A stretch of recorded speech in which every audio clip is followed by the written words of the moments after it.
নমস্কার, শুভ সন্ধ্যা। স্যান্দন টিভির পর্দায় মুহূর্তে রয়েছে আমি দীপান্বিতা। চোখ রাখবো বিস্তারিত সংবাদে। নদীর জলে ভেসে উঠল নিখোঁজ গৃহবধূর মৃতদেহ। নিখোঁজ তরুণী গৃহবধূ জয়ন্তী দেবনাথের মৃতদেহ মিলল রাজধানীর বলদাখাল এলাকায় ব্রিজের নিচ থেকে। নিখোঁজ তরুণী গৃহবধূ জয়ন্তী দেবনাথের মৃতদেহ মিলল রাজধানীর বলদাখাল এলাকার ব্রিজের নিচ থেকে। মৃতদেহটি হাওড়া নদীর জলে ভেসে উঠেছে। জেলেরা মৃতদেহটি দেখতে পেয়ে খবর দেয় পুলিশকে। তারা এসে মৃতদেহ উদ্ধার করে ময়নাতদন্তের জন্য হাসপাতালের মর্গে পাঠায়। 20 বছর বয়সী এ তরুণী গৃহবধূর বাড়ি রাজধানীর রেশম বাগান নাথপাড়ায়। পূর্ব আগরতলা থানার পুলিশ জানায়, রবিবার পূর্ব আগরতলা থানায় একটি মিসিং ডায়েরি হয়েছিল। নাম জয়ন্তী দেবনাথ, স্বামী চন্দন দেবনাথ। সোমবার দুপুরে জেলেরা মাছ ধরতে এসে মৃতদেহটি দেখতে পেয়ে খবর দেয় পুলিশকে। পূর্ব আগরতলা থানার পুলিশ এবং বজরংনগর থানার পুলিশ ঘটনাস্থলে এসে চন্দন দেবনাথকে খবর দিলে তিনি এসে মৃতদেহটি শনাক্ত করেন। গৃহবধূ একটি 2 বছরের কন্যা সন্তানও রয়েছে। মৃতদেহ ময়না তদন্তের পর স্পষ্ট হবে মৃত্যুর কারণ। প্রথমে আমাদের পূর্ব থানাতে একটা ইনফরমেশন আছে যে বলদাখাল ব্রিজের নিচে ডেড বডির মতো একটা কিছু দেখা যাচ্ছে। জেলেরা এখানে মাছ ধরতে এসে কিছু একটা দেখতে পেয়েছে। এই ইনফরমেশনটা পাওয়ার পর প্রথমে আমি এবং আমাদের থানার অফিসার পাঠাই এখানে। আসার পর ডেড বডির মতো দেখা যায়। যেহেতু আপনারা জানেন বলদাখাল ব্রিজটা আমাদের বর্ডারিং এলাকা, বুজ্জনগর থানা এবং পূর্ব থানা মিলে। তো বুজ্জনগর থানার বড়বাবুকে বলেছি আমি, উনিও এসছেন। তো এখানে মহিলার ডেড বডির মতো দেখা যায়। ডুম এসছে, তুলেছি, আমরা কিনারে এনেছি। মহিলা থানাও এসছে, তো দেখতে পেয়েছি একটা মহিলার ডেড বডি। তো গতকালকে একটা মিসিং এন্ট্রি হয়েছিল একজন মহিলা রেশম বাগানের। তো এটার ডিটেলস নিয়ে বাড়ির লোকদের খবর দেওয়া হয়েছে। ফ্যামিলি মেম্বার এসছে, আইডেন্টিফাই করেছে যে ওটা ওর জয়ন্তী দেবনাথ, স্বামী চন্দন দেবনাথ, রেশম বাগান, ওর স্ত্রীর মৃতদেহ। তো আমরা ডেড বডিটা তুলেছি। আমরা একটা ইউডিকেস মহিলা থানার ইনভেস্টিগেশন করবে। পিএম করার পর দেখা যাবে কিছু আছে কিনা। স্বামীর বক্তব্য, সন্তান হওয়ার পর থেকে জয়ন্তী নার্ভের সমস্যায় ভুগছিল। বহুবার চিকিৎসকের পরামর্শ অনুযায়ী চিকিৎসাও করানো হয়েছে। রবিবার সকালে জয়ন্তী নার্ভের সমস্যাজনিত হয়ে বাড়ি থেকে বের হয়ে যাওয়ার চেষ্টা করে কোনো ক্রমে বাড়িতে আটকে কাজ করতে গিয়েছিল। পরবর্তী সময় তিনি বাড়ি থেকে বের হয়ে যাওয়ার পর শৌচালয়ে যায় জয়ন্তী। তারপর থেকে নিখোঁজ ছিল। নার্ভের সমস্যা, এর আগে একবার জলে ভিতরে পড়ছিল। কালকে 8:30 নাগাদ একবার বাড়ি থেকে যাইতে গেলিস, তো তারপরে পাড়ার মানুষ সেটাই নিয়ে আনছে। ধরে মা ভাবছেন আমি বাড়িতে নাই, পাড়ার মানুষ সেটাই নিয়ে আনছে। পরে বাড়িতে এসে শাড়িটা খুললে নাই, টিফিন দিয়ে বইয়ে দিচ্ছে। তারপর আবার সুন্দর কথাবার্তাও কইছে। হঠাৎ করে লেফটিনে যাইব, তো লেফটিনে তো লোক যাইতে পারে না। লেফটিনে গেছে, সবাই মধ্যে লেফটিনে গেছে। পথকান পরে গিয়ে দেয় নাই, এই নাই নাই নাই না। সকাল 10:30 নাগাদ, কালকে সকাল 10:30 নাগাদ। তারপর আমার ফোন করছে, আমি আবার বাড়িতে এসেছি। আইয়া সব খুঁজছি, আবার থানাত গেছি, জিএনটি করছি, সবকিছু বুঝেছি। এখনো বুঝতেছি, এই সারাদিন খুঁজা করতে দিয়ে আছি। তারপরে এনে শুনে আমি আইছি, আমার হাত পা কাঁপতেছে। আমি বাইরে গেছি, আবার আমি দিয়ে গেছি। আমি দেখতেন এমনি কোনো কাজে ঝগড়া কোনো কিছু নেই। অবশেষে মৃতদেহ পাওয়া গেছে নদীর তীরে। কান্নায় ভেঙে পড়েছে পরিবারের লোকজন। স্যান্দন টিভি। তেলিয়ামুড়া মহকুমার মহারানীপুরের কপালী টিলায় হাতির আক্রমণে নিহত নীরজ চৌধুরীর পরিবারকে আর্থিক সহযোগিতা করলেন রাজ্যের বন দপ্তরের পিসিসিএফ অবিনাশ কানফাডে। প্রশাসনিক নিয়ম মেনে তিনি প্রথম পর্যায়ে 50,000 টাকা তুলে দেন মৃত পরিবারের স্ত্রীর হাতে। পরবর্তী সময় সংবাদ মাধ্যমের মুখোমুখি হয়ে তিনি বলেন, আগামী দিনে সরকারের নিয়ম মেনে মৃতের পরিবারের জন্য যা যা সহযোগিতা করার প্রয়োজন রয়েছে সেগুলো তিনি করবেন। উল্লেখ্য, রবিবার সন্ধ্যায় বন্য হাতির আক্রমণে নিহত হয় নীরজ চৌধুরী নামে 70 বছর বয়সী এক প্রবীণের। ঘটনার খবর পেয়ে তেলিয়ামুড়া বন দপ্তরের রেঞ্জার সুপ্রিয় দেবনাথ এবং তেলিয়ামুড়া থানার পুলিশ ঘটনাস্থলে যায়। কতিপয় উস্কানিদাতার মদতে গ্রামবাসীদের একাংশ বনকর্মী পুলিশকে আক্রমণ করে, এমনকি সাংবাদিকদেরকেও হেনস্থা করে। ঘটনায় 6 জন আহত হয়। আহতদের মধ্যে তেলিয়ামুড়া থানার ওসি রাজীব দেবনাথ, উনার দেহরক্ষী উৎপল রুদ্রপাল, বন দপ্তরের 2 কর্মী, সাংবাদিক হিরণময় রায় সহ অন্যান্যরা ছিলেন। পরে আহতরা সবাই তেলিয়ামুড়া হাসপাতালে প্রাথমিক চিকিৎসা করানো হয়। পুলিশ, সাংবাদিক এবং বন দপ্তরের পক্ষ থেকে মোট 14 জনের বিরুদ্ধে মামলা করা হয়েছে বলে জানা গেছে পুলিশ সূত্রে। साहाय्य करने के लिए आए। सर अभी कितने रुपए का चेक दिया और कितना कॉम्पेंसेशन कितना मिलेगा सर? कॉम्पेंसेशन और रूल नियम के अनुसार ही मिलेगा, है ना। अभी उसको 50,000 का चेक दिया, बाकी कितना मिलेगा सर? और बाकी अभी पता नहीं, रूल देखना पड़ेगा, उसके अनुसार देंगे। सर क्या बोलेंगे यहाँ पे जो हाथी का जो प्रॉब्लम है इसके बारे में सर क्या कहेंगे? ये तो सर আমরা বলবো এটা করব, যে আছে আমার পক্ষে যতটুকু সম্ভব সব কিছু করব। सर ये कब तक ये उसका वो जो जीपीएस लगाने के बाद जो है वो ये कब तक हो जाएगा सर? ये करेंगे একটু চৈত্র মেলায় গিয়ে মোবাইল চুরি করে পালাতে গিয়ে হাতে নাতে ধরা পড়ল এক যুবক। সাধারণ মানুষ অভিযুক্ত যুবককে পিটিয়ে তক্তা করে। ঘটনা ধর্মনগরের কালীবাড়ি সেন্ট্রাল রোড এলাকায়। অভিযুক্ত যুবকের নাম ফারুক উদ্দিন। জানা যায় চৈত্র মেলার ভিড়ে সুযোগকে কাজে লাগিয়ে ধর্মনগর সরকারি মহাবিদ্যালয় ছাত্রী পূজা নাথের মোবাইল নিয়ে ফারুক উদ্দিন নামে এক যুবক পালাতে গিয়ে ধরা পড়ে যায়। মোবাইল নিয়ে পালাতে গিয়ে ফারুক উদ্দিন ধর্মনগরের জেলা ট্রেজারি অফিসের ভেতরে ঢুকে পড়েছিল। এই দিন মানুষ তাকে আটক করে তার কাছ থেকে মোবাইল উদ্ধার করে উত্তম মধ্যম দেয়। পুলিশ ফারুক উদ্দিনকে ধর্মনগর থানায় নিয়ে যায়।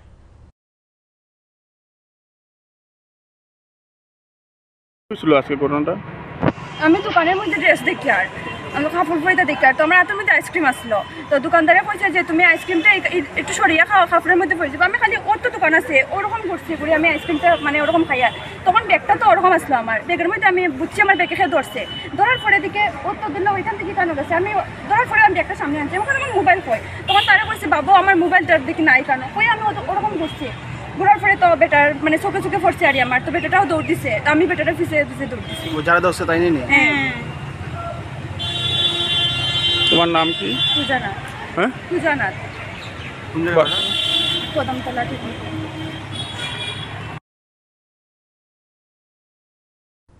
এনডিপিএস ধারায় অভিযুক্ত বাপুন সাহাকে সোমবার দুপুর 1:30 নাগাদ বিলোনিয়া আদালতে সোপর্দ করল পুলিশ। 5 দিনের পুলিশ রিমান্ড চেয়ে আদালতে সোপর্দ করে বলে জানান বিলোনিয়া থানার ওসি শিবু রঞ্জন দে।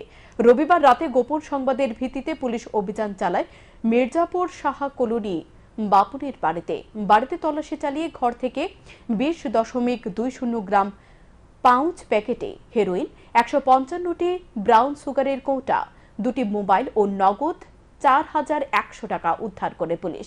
পাশাপাশি বাপন সাহাকে গ্রেপ্তার করে বিলোনিয়া থানায় পুলিশ নিয়ে আসে। উদ্ধার হওয়া নেশা সামগ্রী সহ ধৃত যুবক বাপন সাহাকে নিয়ে আসা হয় বিলোনিয়া থানাতে।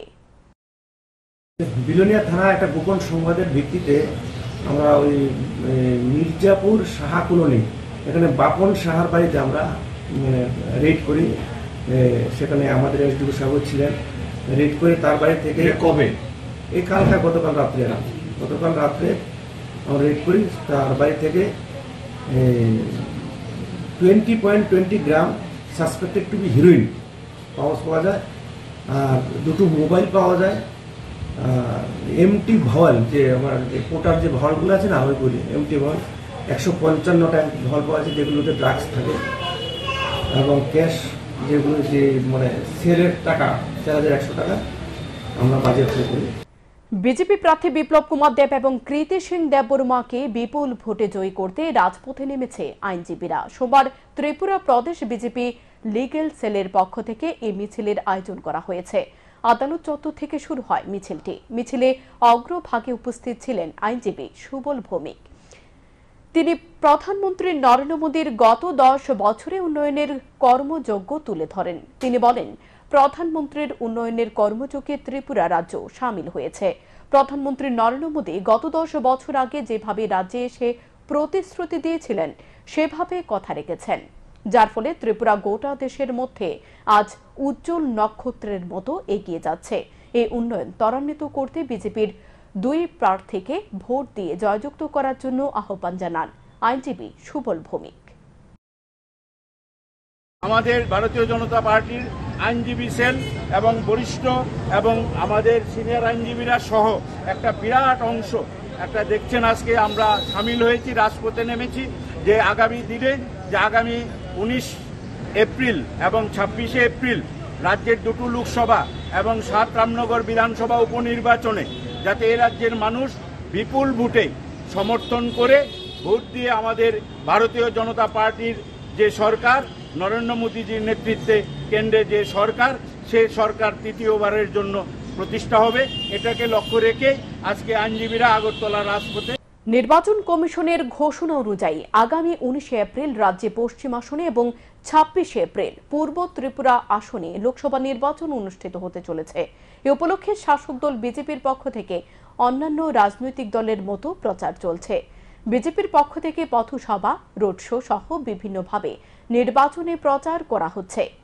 একইভাবে ত্রিপুরার পশ্চিম আসনে বিজেপি মনোনীত প্রার্থী বিপ্লব কুমার দেবের সমর্থনে সোনামুড়া বিধানসভা কেন্দ্রের 27 নম্বর বুথের ইন্দিরানগর বুথ সভাপতি শিশু দাসের নেতৃত্বে বুথভিত্তিক এক নির্বাচনী সভার আয়োজন করা হয়। উপস্থিত ছিলেন সিপাহীজলা জেলার দক্ষিণাঞ্চলের বিজেপির সভাপতি দেবব্রত ভট্টাচার্য, সোনামুড়া মণ্ডল সভাপতি বিশ্বজিৎ দাস, সোনামুড়া মণ্ডলের মাইনরিটি সভাপতি, পৌরসভার কাউন্সিলর তথা মাইনরিটি নেতা মালেক মিয়া সহ অন্যান্যরা। বুথভিত্তিক নির্বাচনী জনসভায় বক্তব্য রাখতে গিয়ে নরেন্দ্র মোদীর নেতৃত্বাধীন সরকারের উন্নয়ন তুলে ধরেন। 19 এপ্রিল আমাদের এই অষ্টাদশ লোকসভা নির্বাচনে মতদান করব। কেন এমন পরিস্থিতিটা তৈরি হলো? এমনিতে এই পরিস্থিতি তৈরি হয়নি, পরিস্থিতিটা এমনি তৈরি হয়নি বন্ধুরা। এখানে আমার পূর্ববর্তী বক্তা বলেছেন, এদেশের মানুষ তার জীবনের অভিজ্ঞতার ভিত্তিতে দেখেছেন স্বাধীনতার ৭৬ বছর অতিক্রম করে ৭৭তম স্বাধীনতা দিবস উদযাপন করে ফেলেছি। প্রায় ৭৭ বছরের দূর গোড়ায় দাঁড়িয়ে মানুষ যখন পেছন দিকে তাকায়, চিন্তা করে ভাবে যে ভারতবর্ষের মানুষ দেশ থেকে স্বাধীন করেছিল, স্বপ্ন দেখেছিল দেশ স্বাধীন হলে মানুষের ভাতের গ্যারান্টি হবে, মৌলিক সমস্যাগুলোর সমাধান হবে। আজকে স্বাধীনতার দীর্ঘ বছর পর নরেন্দ্র ভাই মোদীর নেতৃত্বে 2014 সালের মে মাসের সম্ভবত 28 তারিখ শপথ নিয়ে 7 রামনগর বিধানসভা কেন্দ্রের উপনির্বাচনে ভারতীয় জনতা পার্টি মনোনীত প্রার্থী দীপক মজুমদারের সমর্থনে রবিবার দশমী ঘাট এলাকায় এক পদযাত্রা অনুষ্ঠিত হয়। এই পদযাত্রার মধ্য দিয়ে ভারতীয় জনতা পার্টির কার্যকর্তারা প্রার্থী দীপক মজুমদারকে সঙ্গে নিয়ে বিভিন্ন পথ পরিক্রমা করেন। আগরতলা পৌর নিগমের 35 নম্বর ওয়ার্ডের উদ্যোগে এই পদযাত্রার আয়োজন। এদিনকার এই পদযাত্রায় স্ত্রী পুরুষ সকল অংশের মানুষের উপস্থিতি ছিল নজর কেড়ে নেওয়ার মতো।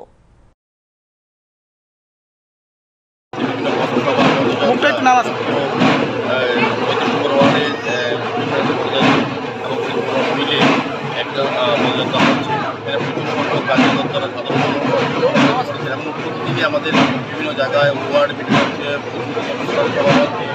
জনসভা হচ্ছে, পদযাত্রা হচ্ছে, পথসভা হচ্ছে। এখানে আমি বাড়ি বাড়ি পথে প্রত্যেকদিনই বেরোই। প্রত্যেকের কাছে হয়তো যাওয়া সম্ভব হচ্ছে না সময় স্বল্পতার কারণে। আমি সারা রামনগরবাসীর কাছে সমস্ত মতামতের কাছে, জনজনতার কাছে আমার প্রত্যাশা এবং আমার আবেদন যে তারা আমাকে আশীর্বাদ করবে, রামনগরের সুযোগ দেবেন। পরবর্তী সময় তাদের মধ্যে প্রত্যেকের বাড়িতে যাবো, প্রত্যেকের সঙ্গে কথা বলবো, প্রত্যেকের আশীর্বাদ আবার গ্রহণ করবো। আমি শুধু চাইছি আমাকে একটি কাজের সুযোগ দিন এবং আমাদের লোকসভা কেন্দ্রের যিনি প্রার্থী, আমাদের প্রাক্তন মুখ্যমন্ত্রী, বর্তমান রাজ্যের সাংসদ বিপ্লব কুমার দেবকে যাতে পরিচয় করা হয়। রাজ্যের পশ্চিম ত্রিপুরা আসনে অবাধ শান্তিপূর্ণ নির্বাচন সংগঠিত করার জন্য দাবি জানিয়ে রিটার্নিং অফিসারের সাথে সাক্ষাৎ করতে গেলেন সর্বভারতীয় কংগ্রেসের সম্পাদিকা জারিতা লাইটফ্লাই। তিনি জানান, নির্বাচনী বিভিন্ন ইস্যু নিয়ে পশ্চিম ত্রিপুরা আসনে রিটার্নিং অফিসার ডক্টর বিশাল কুমারের সঙ্গে আলোচনা হয়েছে। রিটার্নিং অফিসারের কাছে দাবি জানানো হয়েছে যাতে শান্তিপূর্ণ নির্বাচন সম্পূর্ণ করতে সমস্ত ব্যবস্থাপনা তিনি গ্রহণ করেন। তিনিও এ বিষয়ে সহযোগিতার আশ্বাস দিয়েছেন। রিটার্নিং অফিসারের সাথে দেখা করার পর একথা জানান জারিতা লাইটফ্লাই। विशाल जी से मीटिंग हुई है और बहुत अच्छी मीटिंग हुई है। मैं उनका धन्यवाद करना चाहूँगी कि उन्होंने अपना बहुमूल्य समय हमें दिया और हम लोगों ने डिस्कस किया कि किस तरीके से इस इलेक्शन का एक पार्ट बन के हम भी कंट्रीब्यूट कर सकते हैं ताकि ये पीसफुल हो। हमारे तरफ से, कांग्रेस के तरफ से हम पूरी तरीके से सहयोग करेंगे, पर हमें भी सहयोग चाहिए होगी इलेक्शन कमीशन से। तो हमने ये प्रार्थना रखी उनके आगे और उन्होंने कहा कि वो लोग ज़रूर से हमारा सहयोग करेंगे। और जैसे कि बहुत सारे केसेस है वायलेंस के, जैसे बॉक्सर नगर का कल रात को हुआ, फिर आपका अलग अलग एरिया में हुआ, फिर होर्डिंग्स फाड़ने की बात हुई, तो ये सब कंप्लेंट्स डाले गए थे। तो ये सब कंप्लेंट्स का हमको जवाब भी आ गया है वापस। 7 রামনগর বিধানসভা কেন্দ্রে উপনির্বাচনকে ঘিরে প্রচার সজ্জা নষ্টের অভিযোগ তুলল সিপিআইএম। সোমবার পশ্চিম জেলা রিটার্নিং অফিসার ডক্টর বিশাল কুমারের কাছে অভিযোগ জানান। সাংবাদিক সম্মেলন করে এই বিষয়ে বিস্তারিত তুলে ধরেন প্রাক্তন সংসদ তথা ইন্ডিয়া জোটের নেতৃত্ব শঙ্কর প্রসাদ দত্ত। তিনি অভিযোগের তীর সরাসরি শাসক দল বিজেপির দিকে তুলেছেন। তিনি বলেন, 7 রামনগর বিধানসভা কেন্দ্রের যেখানে প্রচার সজ্জা লাগানো হচ্ছে সেখানে প্রচার সজ্জাগুলি তুলে ফেলে দেওয়া হচ্ছে। যতগুলি ঘটনা হয়েছে সবগুলি ঘটনার লিখিত অভিযোগ জানানো হলেও কোনো ব্যবস্থা নেওয়া হয়নি। এমনকি রবিবার জিরানিয়া বাজারে 2 জন সিপিআইএম কর্মীকে বেধড়ক মারধর করেছে শাসক দলের দুর্বৃত্তরা। এর বিরুদ্ধে জিরানিয়া থানায় অভিযোগ জানানো হলেও এখন পর্যন্ত কোনো ব্যবস্থা নেওয়া হয়নি। আরও অভিযোগ জানানো হয়েছে, সরকারি স্থানে প্রধানমন্ত্রী নরেন্দ্র মোদী এবং মেয়র দীপক মজুমদারের ছবি এখনো লাগানো রয়েছে। নির্বাচনী নির্দেশিকা না মেনে মানুষের মধ্যে ভয় ভীতি পরিবেশ সৃষ্টি করে রাখতে চাইছে দুর্বৃত্তরা। বিগত দিনের মতো রাজ্যে আসন্ন লোকসভা নির্বাচন ও 7 রামনগর বিধানসভা কেন্দ্রের উপনির্বাচন প্রহসনে পরিণত করতে চাইছে বলে অভিযোগ তুললেন। আরও দাবি করেন, 7 রামনগর বিধানসভা কেন্দ্রের 49টি বুথের মধ্যে 35টি বুথ অতিরিক্ত সচেতনতার ঘোষণা করার জন্য বলা হয়েছে। পাশাপাশি গোটা রামনগর বিধানসভা কেন্দ্র প্যারা মিলিটারি ফোর্স দেওয়া হয় জানানো হয়েছে। শান্তিপূর্ণ নির্বাচনের জন্য আরও বলা হয়েছে, যারা সমাজ বিরোধী কাজে যারা জড়িত রয়েছেন তাদের যাতে প্রতিহত করা হয়, কারণ তাদের আটক না করা হলে নির্বাচনের দিনও এভাবে অশান্তির পরিবেশ সৃষ্টি করতে পারে বলে আশঙ্কা প্রকাশ করেন এবং এর নিয়ম যাতে গোটা পশ্চিম ত্রিপুরা আসনে মানা হয় তার জন্য দাবি করা হয়েছে। রিটার্নিং অফিসার আশ্বাস করেন, বিষয়টি অবশ্যই গুরুত্ব দিয়ে দেখা হবে।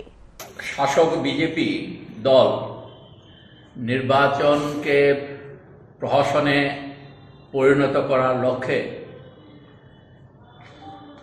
রাজ্যের বিভিন্ন জায়গায় যে ভূমিকা তারা গ্রহণ করেছে সে সম্পর্কিত বিষয়ে আমরা পশ্চিম ত্রিপুরা জেলার জেলা শাসক, যিনি ত্রিপুরা পশ্চিম লোকসভা কেন্দ্রের যিনি রিটার্নিং অফিসার, ওনার সাথে আমরা 4 জন পশ্চিম ত্রিপুরা সিপিআইএম জেলা কমিটির পক্ষ থেকে আমরা গিয়েছিলাম।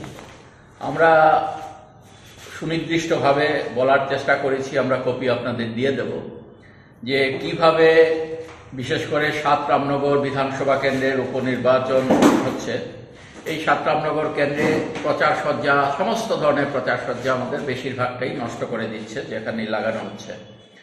আমরা এই কনস্টিটিউয়েন্সির অর্থাৎ 7 রামনগর বিধানসভা কেন্দ্রের যিনি আরও, ওনার কাছে আমরা 31শে মার্চ, 2রা এপ্রিল, 4ঠা এপ্রিল, 7ই এপ্রিল লিখিতভাবে সমস্ত কথায় কি আমাদের নষ্ট হয়েছে, ধ্বংস করা হয়েছে এ সম্পর্কে অভিযোগ জানিয়েছি, কিন্তু এখন পর্যন্ত কোনো ব্যবস্থা গ্রহণ করা হয়নি।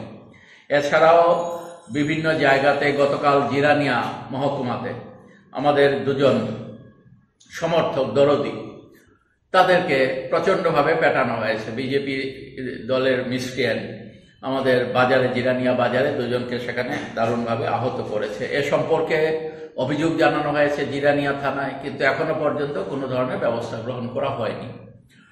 আপনারা জানেন যে কংগ্রেস দলের পক্ষ থেকে তারা প্রচার সজ্জা নিয়ে বামুটিয়ার দিকে যাচ্ছিল, বিভিন্ন ফ্ল্যাক্স, অনেকগুলো ফ্ল্যাক্স বোর্ড তৈরি করে এই সমস্ত ফ্ল্যাক্স বোর্ডগুলো তুলে নেওয়া হয়েছে, জ্বালিয়ে দেওয়া হয়েছে।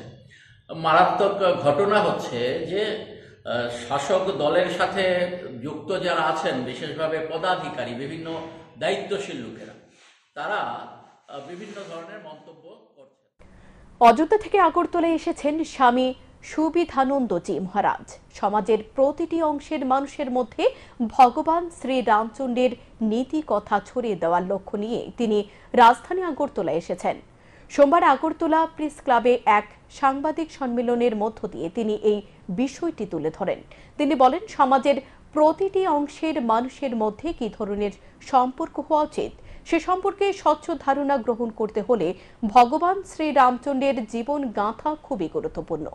রামচন্দ্রের বার্তা সমাজের প্রতিটি অংশের মানুষের মধ্যে পৌঁছে দিয়ে সমাজকে জাগ্রত করাই মূল লক্ষ্য বলে জানান তিনি।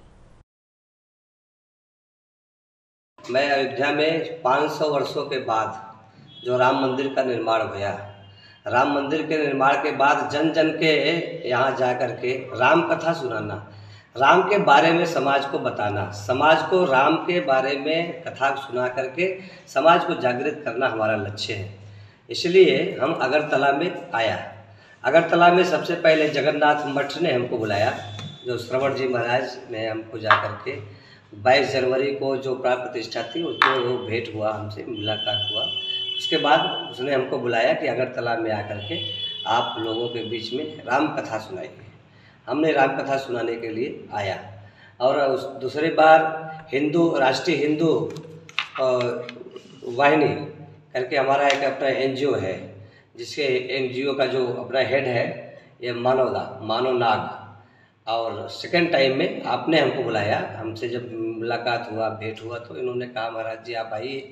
और हमारे त्रिपुरा के अंदर গুলিবিদ্ধ হয়ে আশঙ্কাজনক অবস্থায় এক গৃহবধূর চিকিৎসা চলছে আগরতলা জিবি হাসপাতালে। ঘটনা শনিবার রাত 9টা নাগাদ।